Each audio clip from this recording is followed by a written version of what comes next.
Buckle your seatbelt. It's time for another episode of the Prepper Recon Podcast. I've personally been buying gold and silver from JM Bullion for over 2 years. They offer the best prices over spot that I can find, and I've never had a problem with an order. If you're looking to trade in some of your fiat paper for real money, check out jmbullion.com today. Ready Made Resources is a trusted name in the prepper community because they've been around for 18 years. They offer great prices on night vision, water filtration, long-term storage food, solar energy components, and provide free technical service. Get ready for an uncertain future at readymaderesources.com. Hey Preppers and Patriots, this is the second half of my interview with Cale Nelson of hamradio360.com. Enjoy the show. And with the uptick in terrorism from radical Islam and the BLM protests and the violence in any city where any police action takes now, it used to be a lot more something that you saw where it was a sort of an obvious injustice. But now all police actions sort of gotten painted with the same brush by the Black Lives Matter crowd. If the police take action, be it justified or not justified, they're taken to the streets and they're burning the city down. Have you taken any steps to be prepared for any long-term disruptions that might be caused by either or both? Well, I live way out on purpose. I'm 30 minutes from everywhere. And I can't say that anything has really changed in the way that we live and operate.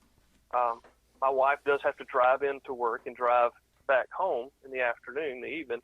I try to keep her aware and abreast, just like, severe weather. Hey, text message real quick, bad storm coming. You may want to be, prepared to go downstairs, or just having a mindset of thinking about life maybe 30 minutes further than where you are right now will make a dramatic difference in your preparedness and things that are going around you. Situational awareness, I think you mentioned that earlier. Just taking the time to think forward, man. Just put the phone down for a minute and think about your wife who's at work, and she may be busy doing whatever she's doing. She doesn't realize that a severe thunderstorm is headed her way, potential for tornadic activity or whatnot. How hard is it if to send her a text message and tell her, or maybe your buddy? I mean, it don't have to be your wife. You can look out for your friends, your family, your in-laws, your outlaws.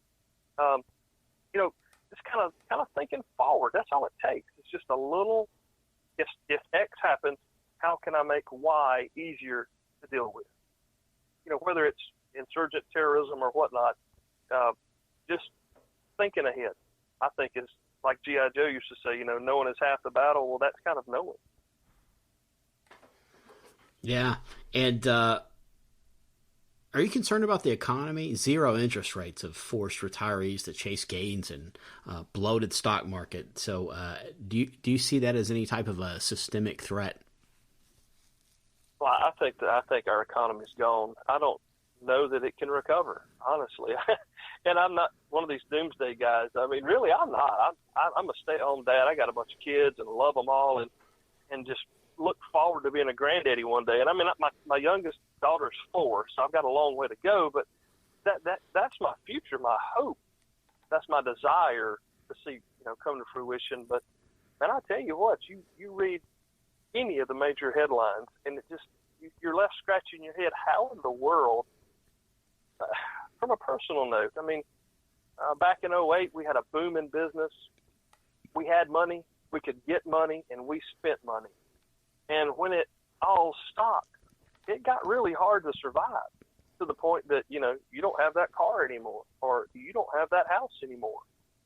And I don't see that being a whole lot different now than it was then. I mean, people are still buying, people are still selling, people are still spending.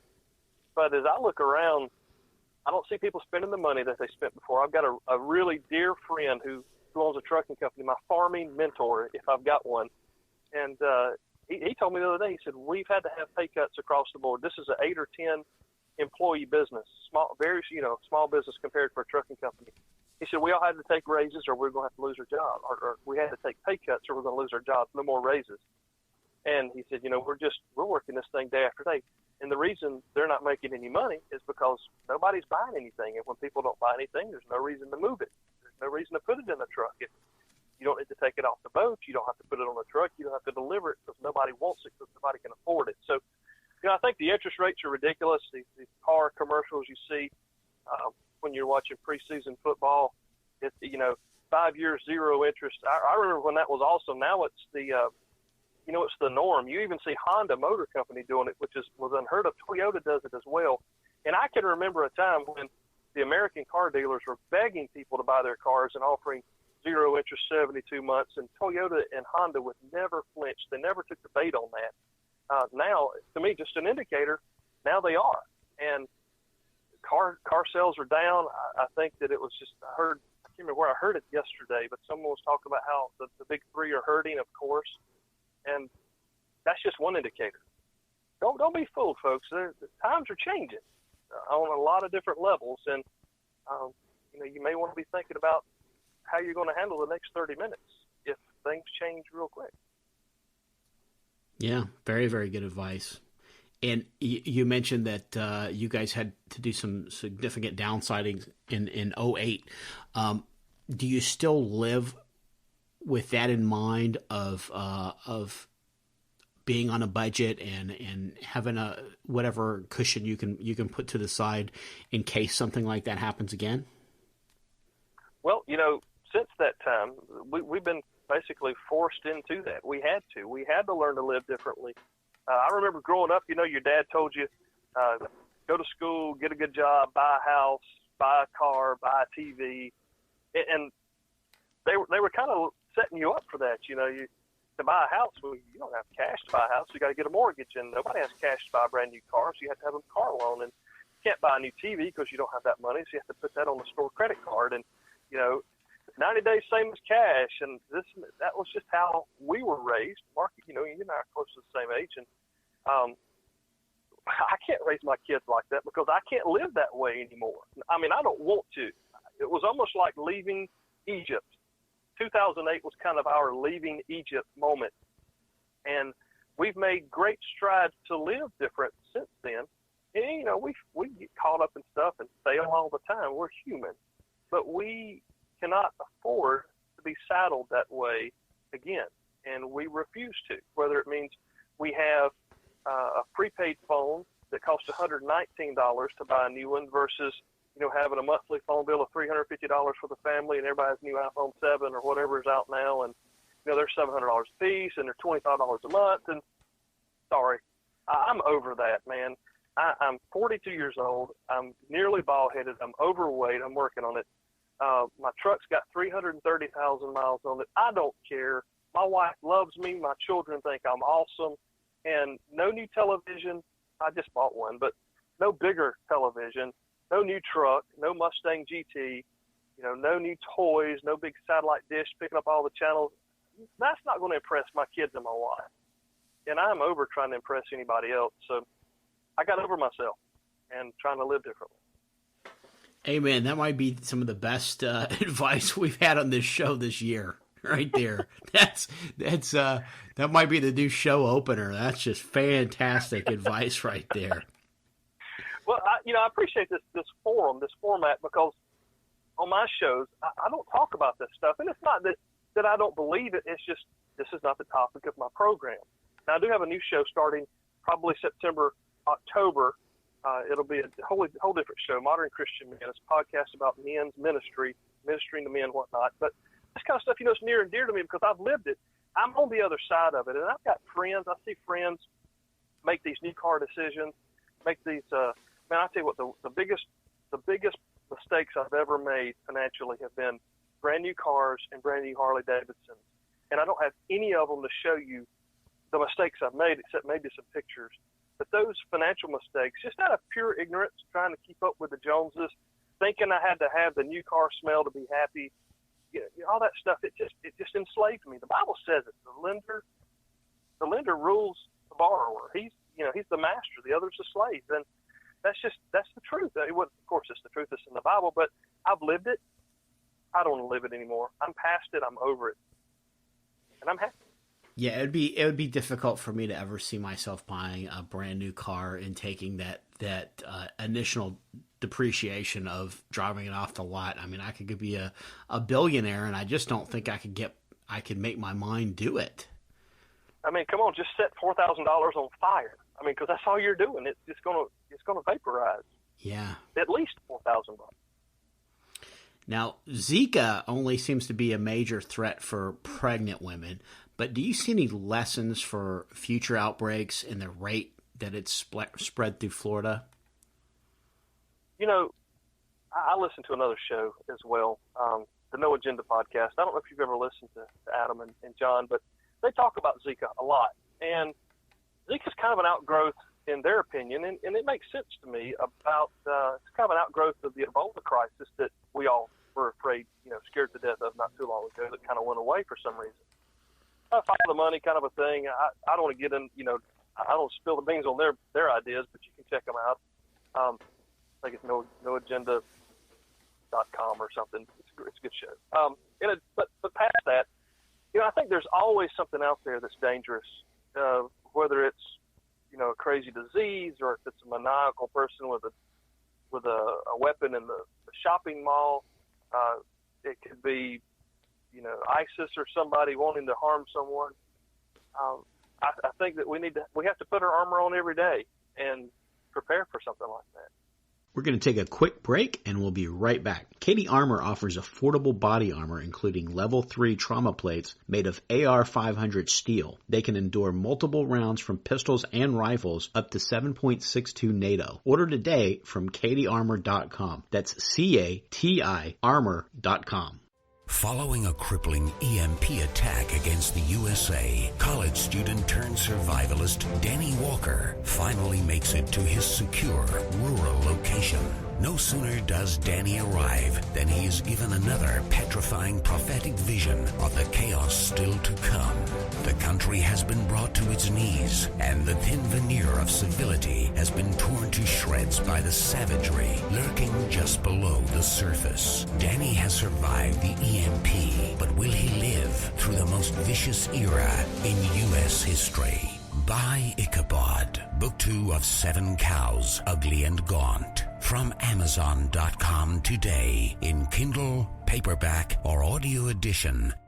Walk us through your basic preparedness plan that you would give to a person, maybe a friend or a family member that maybe you've been trying to talk a little bit about preparedness, and there's some catastrophic event happens and they call you up, Cale, okay, you know what? Everything you've been saying makes sense. I'm sorry I haven't paid attention to you, but now I'm ready to pay attention. I'm ready to get with the program. Where do I start? What do I do? And how do I move forward? Let's start today. Yeah, let's start before it happens. And I'll give you a real life example. Water. Water is the most important thing that we have to survive outside of oxygen, which, water is made of. My family and I, back when my wife was pregnant with her baby daughter, we would get sick every 4 weeks, and we couldn't figure out what was going on. It was the weirdest thing. There were like 6 of us in the house, and we had this. It was almost like a norovirus in the house every 4 weeks, and it's no fun with kids. Let me tell you, folks, especially when there's a lot of them, and you feel bad too. But we determined our well was making us sick. It took us a while, but we determined the well was making us sick. I got the Berkey out of the garage. We had never opened it. My wife had wanted it for Christmas. I'd purchased it for her a couple of years ago, and got the Berkey out, filled it up with water, started filtering water, immediately got better. It was the strangest thing. We tested the water. We determined that the water did have a problem. We treated the well and got it straightened out. But in the midst of that time, I also connected with Scott Hunt, who's Engineer 775 on YouTube. And Scott's a South Carolina guy, and I just sent him an email and said, hey, I got some water issues. Can you help me?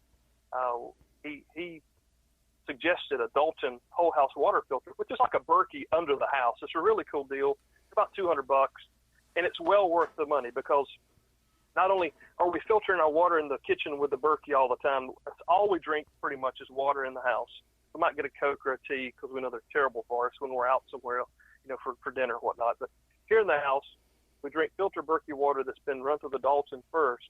And, that's the least sexy, if you will, preparedness item to buy is a big, silver container that holds water. Nobody Instagrams pictures of their brand new Berkey water filter because people don't care. People would rather see new guns or a big stack of bullets or, check out my groceries I bought at Aldi today. But start with water and make it a priority. You have to have it to survive. You don't realize how much you actually use it. And if yours makes you sick, it's going to make you sick knowing that you can't make it better for you and your family. That really hurt when I realized that I was feeding my kids and, giving things to my kids to drink that was actually making them sick, and I could prevent that. So the Berkey's been a staple in our house. I bought my parents one for Christmas. They love theirs. And start with water. Start with water today. Go by Sam's on your way home. Pick up a case of water. You've started. And find ways to bring a filter into your home. Find ways to store it. Skinny Medic did a cute video about the water bob you put down in your bathtub, your tub, and fill it up with water. And I'm talking about all these guys on YouTube like I watch YouTube all the time. I've got the worst internet connection in the country, but I've seen these things before, and it's really cool. So I've got a couple of water bobs. I only have one tub. So, there's things you can do out there, and water, water should be primary. You've got to have it to live, and just start there. If groceries can come, you can buy number 10 cans of coffee or whatever you want to do, but start with water, and I promise you won't regret it. My Berkey, I'm giving it credit for saving my family's life. Okay, so now the person that came to you finally, they've got a Berkey. You told them to get to build up a little bit of a stockpile of storable food, and they've done that. And they've spent a good portion of their available budget on those basic preps. Now they haven't done anything with comms, and they've maybe only got a couple $100 left. What's the most cost-effective thing they can do for a comms plan with that limited budget after they've just bought their Berkey and their food? I've been asked this question a lot. Matter of fact, my farming buddy, I went to his house the other day. I called him. I said, "Do you have a scanner?" He said, "No, I don't have a scanner." I'm bringing you one. I'm a geek, man. I love I love listening as much as I do talking. Although this interview you would never know it, but I really love listening to what's going on in the community, the county, the state. Even sometimes you can listen to some nationwide stuff. So I would start with a scanner. Scanner Master, I think, is a good website you can go to. Kind of put in your area where you live and find what would be suitable to you. There's some really expensive options out there. And it all depends on where you live and what type of radio system your 911 center in your area has. I mean, you can call the non-emergency phone line and ask them. Maybe I should speak to one of the engineers there at 911. Don't dial 911, but call the center on their non-emergency line, find in the yellow pages. And find out what type of system they have. And then from there, buy you a radio scanner. We used to call them police scanners when I worked at Radio Shack. And that gives you insight not only to the police, the fire, the rescue, potentially, depending on the system and the type of scanner you buy. You can listen to your police, your fire, your rescue, your EMS, security guards at a local school, the mall, even McDonald's if you want us to the drive-thru. Secondly, it also gives you access to listen to amateur radio operators on the UHF and VHF bands. 2 meters and 440 is what we call it in the hobby. But it allows you to listen to those guys. And you hear some storm spotters. Something bad takes off. You're going to hear hams talking. Most of the time you're going to hear us talking about where we're going for lunch and whatnot. But still, there's information to be gleaned from there. Past that, and well, just tell you this, you can go to yard sale, pawn shop, you can find scanners for $20, $30, upwards to $600, just depending on your budget and what you have to hear. Past that, I buy me a shortwave radio with single sideband capability. County Com sells a really nice one. It's like a shirt pocket radio, but it's a multi-band, single sideband. And the reason you want to get something with single sideband, because here's your ham radio guy talking, you can hear us talking to one another because we utilize single sideband transmissions. And what that means, you think of transmissions or radio transmissions as 3 lines. Single sideband takes away 2. You utilize 1, so the signal is thinner, it's more narrow, and it goes further. And you need the radio to decipher that. It's called a single sideband, or SSB. The little county com radio is $79. Another good one is the name brand just left, but the model number is a 660. Maybe Texsun 660. Tango Echo Charlie Sierra Uniform November. Texsun 660. I think they're about $90 on Amazon. And then if you want to get further into this, you may want to have some walkie-talkies. If you're not willing to get your ham radio license, do not buy amateur radio equipment. One, it's too complicated for you. Two, you're going to mess me up and I won't be happy with you. And you're going to save money by not buying the ham gear. So if you're just looking to kind of keep up with your kids and your wife in the neighborhood, go to Academy Sports, Walmart, Amazon, buy some FRS radios, GMRS radios with a license, work really good. If you're interested in your ham radio license, it's not a big deal. It's 35 questions. It costs $15 to get licensed. It's really easy. If you can go back to your grandma's house and set all of her clocks after the time changes on her VCR, you can pass your technician license test for amateur radio. And then you begin to get some privileges where you can do some communications, whether they're inside your neighborhood, inside your county, inside the state, inside the nation, and around the world. So there's steps there for that. It's really not tough. I've got 3 kids and a wife that are now studying for their license, and they're making some progress with it, and they're kind of excited about getting their license.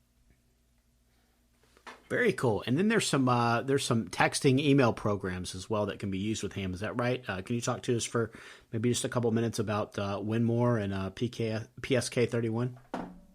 Yeah. Well, the cool thing about it is that the hams, and I've been licensed for about 5 or 6 years now, but the hams were doing email before AOL was doing email. And the hams were doing the American Online Instant Messaging before American Online Instant Messaging existed.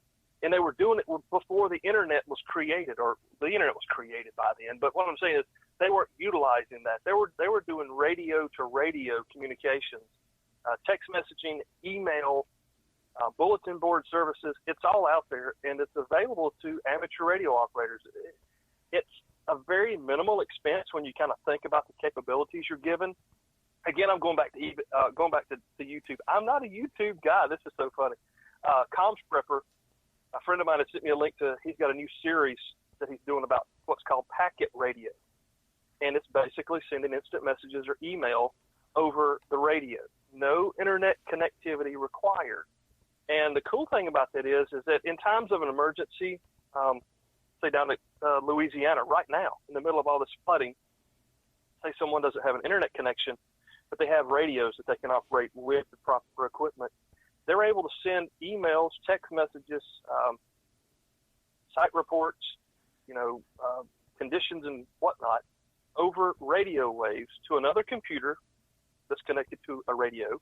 And it's almost like a fax machine without the telephone line between them. And it goes out and gets the message, and it puts it up on your screen. You can read it. You can reply to it. You can forward it. You can copy it. You can paste it and send it out again to someone else who may need that information. And Winmore is a great example. It's a Windows-based, and there's a Linux version, I guess is the best way the term to use there, out there as well, that you can utilize to send email over RF, and RF is just the airwaves. Now, there are some internet connectivity in there if you need it, but you don't have to use it. As a matter of fact, a friend of mine, 45 minutes away, just a week or so ago, we were sending emails back and forth over HF on 80 meters, and that's in the 3,000 I think we were on 3 points, I can't remember anyway, megahertz. But we were doing it with no internet, his computer to my computer, and we were talking back and forth like an instant message chat through RMS Express. That's another program that coincides with the Winmore that you mentioned. You also mentioned PSK31. It's a really cool, what we call digital mode, and there's hundreds of digital modes out there that we utilize in amateur radio. The old faithful is CW, or Morse code. Don't know it yet, working on it. Maybe I'll get there before Jesus gets back. But digital modes are cool because going back to the single sideband thing, having a very narrow signal, the digital modes are very narrow. They take up just a tiny bit of space in the pipe through the ionosphere. And by doing that, they're able to go further with less power. So PSK31, same deal. puts you directly in the mindset of the old instant message thing from AOL. You type your message, a guy across the world gets it with no internet connectivity, just over the radio. He sends your message. He sends his message back to you. Pops up on your screen. Coolest thing you've ever seen. And this is just a little bit of what we can do with amateur radio. But those types of things are used heavily by government entities as well as amateur radio operators who volunteer in times of duress and times of need. And it's something that's available to folks who are out there that would like to learn more. You mentioned John Jacob Schmidt from his Radio Free Readout podcast. Lots of good information over there if you're interested in those digital modes. And for folks that want to learn more about all of this stuff, they can go to hamradio360.com, and you have a podcast, and that's on demand. You can download it, right? What else can you tell us about the podcast? Well, the podcast, we've been going a little bit over 2 years. We've got maybe 60 or some odd shows in the can. We also, like I said, now are running a complimentary podcast that's very kind of geeky, I guess you'd say. If ham radio is not geeky enough, this is real super geeky. It geeks me out sometimes. It's called Workbench. It's a great show. HamRadio360.com podcast is kind of centered. It started all around the premise of a new guy getting into the hobby. We've got a link there at the top of the page that says Start Here, and it breaks down how to get your amateur radio license, how easy it is, and even gives you some equipment suggestions as well. We've got shows that cover things from the Hurricane Katrina relief. That's probably the most powerful show that we've recorded if you're in the raw emotion. And we had an amateur that participated in the relief, and you just need to listen to this episode number 24. We've talked about the Joplin tornado disaster. We had a man pack all of his belongings up and go to the Dry Tortugas down off the tip of Florida, and had to haul his own water, his batteries and everything in to set his radios up and live for a weekend. So, there's lots of things you can learn about preparedness in regards to communications. You can replace whatever we're talking about with preparedness if that's the way you want to look at it, and apply that to your situation. And it should be pretty obvious that if you have your water taken care of and you have your food laid up, then you should be working on physical fitness and communication. Both of those are very important. Kel, thanks for making time for us today. Did you have me back? Thank you again for the opportunity to chat with you guys. I really appreciate it. Get prepared before disaster strikes. PrepperRecon.com offers MOLLE-compatible individual first aid kits for your home, auto, or bug-out bag. These kits have everything you need to address a traumatic injury, including an Israeli battle dressing, quick clot, EMT shears, suture kit, steri-strips, tourniquet, tough strip bandages, and so much more. Kits are available in OD Green, Coyote, Black, and ACU. $99 includes shipping. Go to PrepperRecon.com and click the Store tab at the top of the home page. Order today before it's too